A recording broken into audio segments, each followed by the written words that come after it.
Hey, do you ever feel in your Christian journey following Jesus that you're going nowhere or that you're making no progress or little progress? You ever feel like you're just spinning your wheels? Well, today I invite you to pause for a minute and we're going to talk about the feeling of going nowhere. And the way we're going to overcome that is we're going to look back.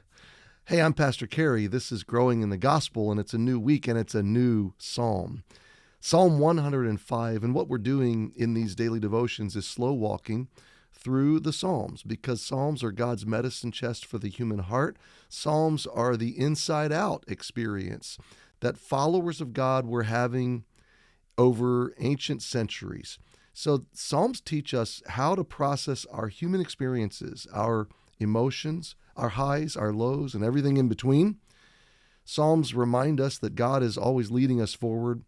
Psalms are God's prescription for how to go through what we're going through on the inside. And we're now to Psalm 105 on this journey, and I'm so glad you're taking it with me. A couple of sidebar things I want to do before we jump into this new psalm. First, Revelation chapter 5 airs later today. Look for that around 3:30 on the channel. Jesus redeems his creation, one of the most wonderful chapters in all of the Bible, and I hope you'll dive into it with us. And then tomorrow, we're going to start a series as we're approaching Christmas at the recording of this video called The Christmas Oracles. We're going to discover, what does the Old Testament have to do with Christmas? And we're going to do that a little bit in this psalm, Psalm 105. So these last psalms, Psalm 103, 104, 105, 106, they're psalms of gratitude, which is so awesome. I mean, what a great thing to do at this time of year, to turn our hearts upward and to thank God for his marvelous works. And these psalms have covered a lot of different things. Psalm 104 was the God of creation. Psalm 103, if I'm recalling correctly, it was really all about God's mercy and grace and not dealing with us according to our iniquities. Psalm 105 is a historical tour of God choosing Abraham and his family, and God entering into a covenant. So you could say this is a psalm that gives thanks to God for his great covenant heart and his great promises. But there's something that, as I was reading this psalm and preparing for this devotion, that God laid on my heart about my own journey, and I pray that this will touch you as well in your journey. Many, many times, as I've been following the Lord now for in a flawed way. I've been doing my best to follow the Lord for almost 47 years. I'm approaching my 55th birthday, which is crazy. But looking back on 47 years, there are many times that I just didn't feel like I was getting anywhere. I felt like maybe I was standing still in my progress. Many times I'm trying to measure my own growth. I'm looking for specific outcomes or looking for specific victories. And when they don't materialize or I don't feel like I'm making progress, I would get discouraged and feel like, what's going on? Where am I going? How did I get here? What's going on? Have I made any progress? Why aren't I making progress? What is God doing? Where did God go? Why isn't God hearing me? All these kinds of doubts. I look back on them now, those moments, those seasons, and what I can tell you about all those times is God was always active. God was always leading me and guiding me and directing me. God was always shaping me. And it wasn't always sensory or experiential, and it certainly wasn't always measurable. He's always been there. I've always been making progress. Philippians 1, being confident of this very thing, that he, which hath begun a good work in you, will perform it until the day of Jesus Christ. He has always been at work in my journey. And the times that I felt like I was standing still, much later, when I look back, I marvel, especially at those times. I marvel at what God was doing deeply, kind of like a river that's flowing above ground. You can see the ripples, you can see the rapids, but then sometimes a river goes deep, and on the surface it might look like it's still, but underneath the current is still flowing and maybe even very strong. Sometimes somebody can get trapped in that current and it can take them away. It can be deadly. It looks like it's still and safe on the surface, but there's a riptide, if you will. There's an undercurrent. And in the reality of things, my friend, God, sometimes your life is moving fast and you feel the ripples and you feel the rush and you feel the rapids of life. You know God's at work in your life. But sometimes it feels like the motion on the surface, visibly, measurably, has gone still. No, it just means that God's gone deep. It means he's doing a deeper, longer work. And you won't maybe understand it for 5 years or 10 years or 20 years or 30 years or maybe even in eternity. But the good news is one day you will. One day you'll understand it. One day you'll see it all. You'll look back and you'll have clarity. One day you'll look back on the moments where you're frustrated, the moments where you feel like you're standing still, the moments where you feel like you're getting nothing done or no progress is happening or no growth is happening. And you'll look back on those times if you're faithful to the Lord and faithful to his word and faithful to following him. And you'll see that he was doing wonderful, profound work that kind of like a winter season, the root system was strengthening so that the eventual fruit, the eventual progress could be made visible. Now, why do I say that to set up Psalm 105? Because maybe this time in your life, maybe the thing you could do today is pause and look back for a minute, because that's what this psalm does. In big picture, this psalmist, we don't know if this psalmist was somebody that was writing before the exile, looking back on God's relationship with Abraham, Isaac, Jacob, Joseph, and then the conquest of the promised land and the dividing up of the land. And that's where the historical account stops. Maybe this was written after exile. Now, this is an important thought. The exile to Babylon was 70 years, and then God sent his people back, and they come back into this land where they haven't been, and there's kind of a remnant of people there, and others have settled in, and they're being tasked to resettle, to reoccupy, to resume ownership of their land, and to begin redeeming the land itself and resettling, and to build the temple, to rebuild the walls, and Nehemiah, Ezra. We read these stories. Zechariah, Malachi. I'm sorry, not Malachi's. Zechariah. My mind's going blank. Nahum? No. Micah. The rebuilding. No, not Micah either. Micah was pre-exile. Zechariah. Anyway, my mind went blank. I'm sorry. I'm tired. It's Monday. I had a busy day yesterday. One thing I was going to say today is I am so tired right now. I know I'm going to mess this up. Anyway, in the Old Testament, God's people came back from exile, were commanded to rebuild the temple. Maybe this psalm was given to them at that time and written at that time to remember. Here's the point of this psalm. The big 30,000-foot view point of this psalm is to look back on God's mighty works, God's covenant promises, and to remember during hard times, during still times or low times or slow times, during frustrating, agitating, wheel-spinning, anxiety-inducing times, that God is still working his plan. God is still writing his story. He may not be writing the story I want him to write right now in my life, but that's okay. I can relinquish. I can surrender. Isn't that what the Christian life's all about? And when I remember, here's the power of remembrance. Jesus taught us to remember. And the Psalms often turn us back and cause us to remember. And the word remember shows up in this psalm. Remember, because God hasn't forgotten. God remembers. The times where I was standing still or thought I wasn't making any progress, and I look back, I can remember God's work in my life over 47 years. And for me personally, it moves me to tears. A little bit, it makes me sad because it's going by so fast. But then I look forward and I anticipate my future, the coming kingdom, Jesus, and all that's before. But I see my kids growing fast. I see my grandkids growing fast. Life just seems to be accelerating. And I know what many of you are thinking right now. It's going to continue, Cary. Buckle up. I know. And sometimes I get a little sad about that. But the fact is, when I look back, there's so many things I'm thankful for about the good work of God. And if you're a younger person watching these videos, I want to challenge you to walk a faithful road. Trust the faithful covenant love and hand of your good God.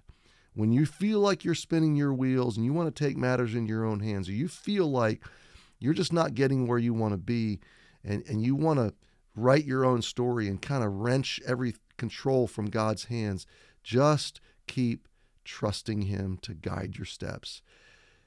Above all, just keep following him. Keep letting his word shape you, his spirit guide you, his presence comfort you and encourage you, his resources pay your bills, his kingdom, let it be your first love, your first seeking. That's what I should say. He should be your first love.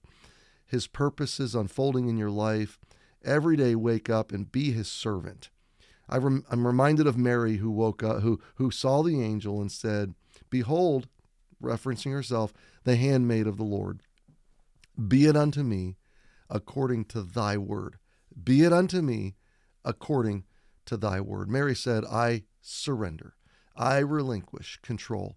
I am the servant of God. I was created by him and for him, for his pleasure, for his purposes. So I'm going to yield my life and my narrative to him, and I'm going to glorify him. And I'm going to live for his glory, for his purposes."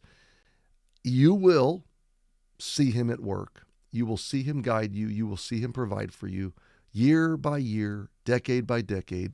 He will be faithful to you. And with every passing year and every passing decade, you'll have more story to look back on and celebrate and give thanks for, that your Redeemer is faithful and true, that your Redeemer walked with you all the way. And in all, you're going to see that he writes a beautiful story. Sometimes it's hard, sometimes it's brutal, sometimes it's painful or sorrowful. But in all, it's beautiful, it's remarkable, it's wonderful. In all, you're going to say with the psalmist, give thanks. You're going to look back and you're going to give thanks for all the deep times, all the slow times, all the hard times, that you wondered what God was doing. When you really see it in its full view, you're going to give thanks. And so this was a psalm maybe of encouragement to those coming back from exile, because they needed to remember. They're kind of starting over. Maybe you're at a point where you're starting over in life and God led you to this video today, or you're starting over at a certain juncture in life and God led you to this video. What do the children of, children of Israel do? They look back at where it all began. God saved me.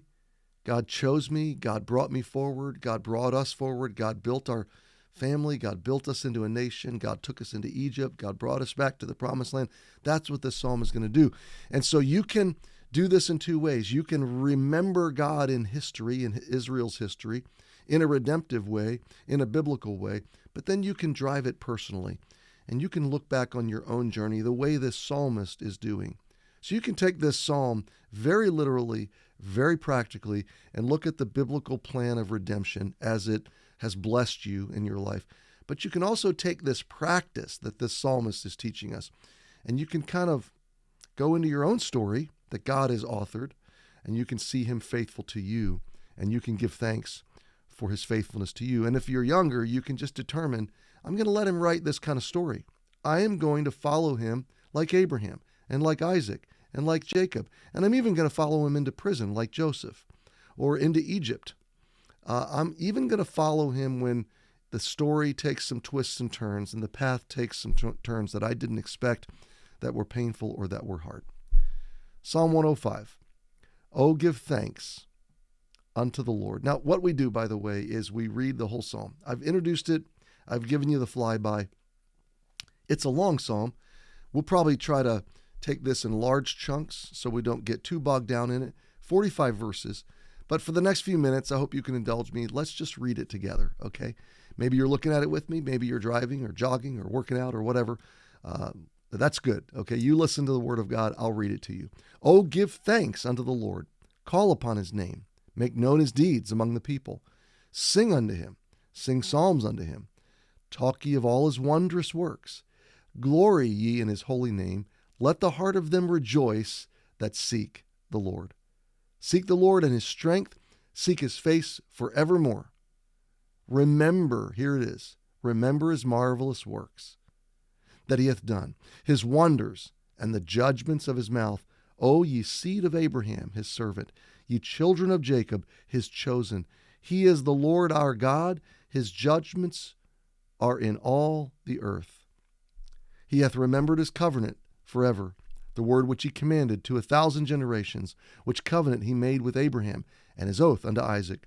And he confirmed the same unto Jacob for a law, and to Israel for an everlasting covenant, saying, Unto thee will I give the land, Canaan, the lot of your inheritance. When they were but a few men in number, yea, very few, and strangers were in it, when they went from one nation to another, from one kingdom to another people, he suffered no man to do them wrong, yea, he reproved kings for their sakes, saying, Touch not mine anointed, and do my prophets no harm. Moreover, he called for a famine upon the land. He brake the whole staff of bread. He sent a man before them, even Joseph, who was sold for a servant, whose feet they hurt with fetters. He was laid in iron until the time when that his word came. The word of the Lord tried him. The king sent and loosed him, even the ruler of the people, and let him go free. And he made him lord of his house and ruler of all his substance, to bind his princes at his pleasure, and to teach his senators wisdom. Israel came in unto Egypt, and Jacob sojourned in the land of Ham. And he increased his people greatly, and made them stronger than their enemies. He turned their heart to hate his people, to deal subtly with his servants. He sent Moses, his servant, and Aaron, whom he had chosen. They showed his signs among them and wonders in the land of Ham. He sent darkness and made it dark, and they rebelled not against his word. He turned their waters into blood and slew their fish. Their land brought forth frogs in abundance, and in the chambers of their kings he spake, and there came divers sorts of flies and lice in all their coasts. And he gave them hail for their rain, and flaming fire in their land. He smote their vines also and their fig trees, and brake their trees of their coasts. He spake, and the locusts came, and caterpillars, and that without number. And he did eat up all the herbs in their land, and devoured the fruit of their ground.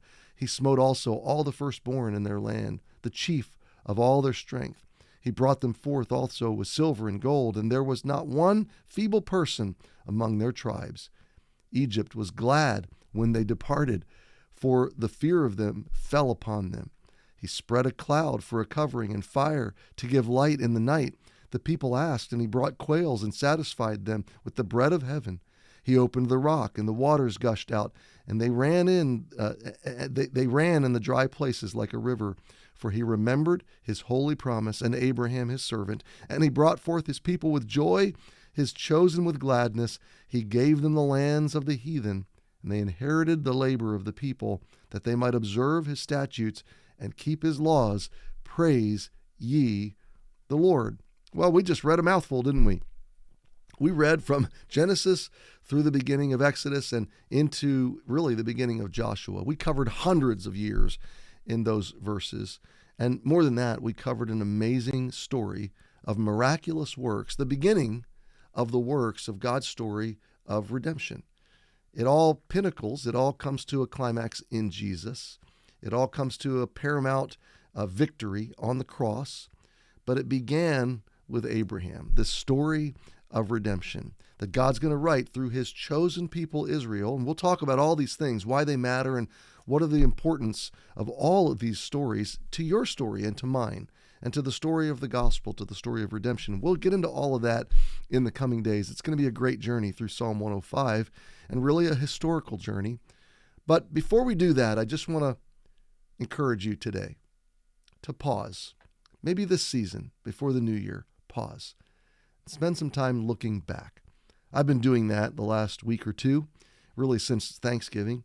I have just intentionally tried to, in my days, create some stillness and some quiet, and to reflect, to look back. And God's brought me on a wonderful journey the last 11 years. It's been harrowing at times. It's been very hard at times. I say often these have been the hardest 11 years of my life and the most blessed 11 years of my life, being the pastor of Emmanuel. But it's good for you to look back, because right now you may have lost your perspective. You may feel like you've lost your way. You may feel like you're spinning your wheels. Well, why don't you look back and maybe notate the things that God's brought you through in the past, the things that God's done in your life, because he is still at work. He knows where you are. He knows your name. He hasn't forgotten. He's still writing a great story. And one day you'll be talking about the good things he did out of this moment. And so it's good to remember. It's good to give thanks. It's good to rejoice. It's good to seek him and to seek his face. So I hope that encourages you today Friends, thank you for letting me teach you the Bible here on Growing in the Gospel. If you're new, stick around. Click subscribe. Maybe invite some friends to take the journey with us. I'm praying for you. I'm thankful for you. I'm thankful to read your comments. I'm responding as quickly as I can, so be patient with me. Blessings to you. I will see you tomorrow.